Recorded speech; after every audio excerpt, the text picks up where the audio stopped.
yang Sayyidina Ali dan akan Abu Dhar Ghulam Furunna sehingga laju berjalan kuburan tujuan gerbang terkenang pedulionya Abu Dhar pandang Furunna Abu Dhar pandang Furunna Fatimah mimpi dalam tersayang roi mata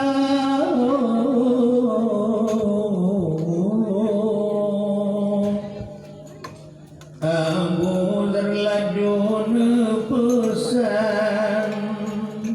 ngan kuburan pegahan bahai kubur moyang kejam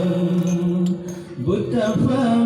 nyoyang ulun bang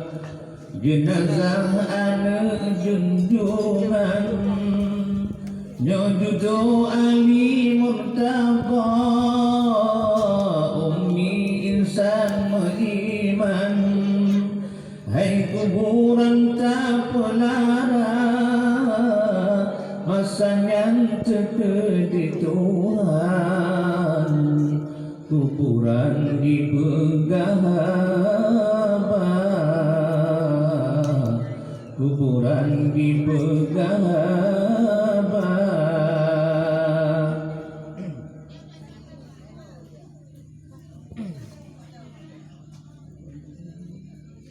dengan tegas diberi jawaban hai insan lebih cara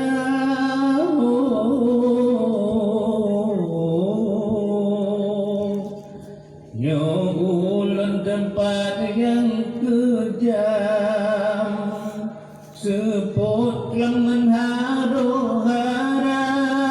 lencupe piedum badan bangsawan hanalun beda bangsa jagat keturunan Al-Mukarram halem kira tetapi yang ulun pandang hati iman dan takwa Abu Dhar Ali masanya katedang tahu tepula katedang tahu tepula ingatlah sengsara kubur tak milu menyota kira panjang si depa buju ukuran dalam odada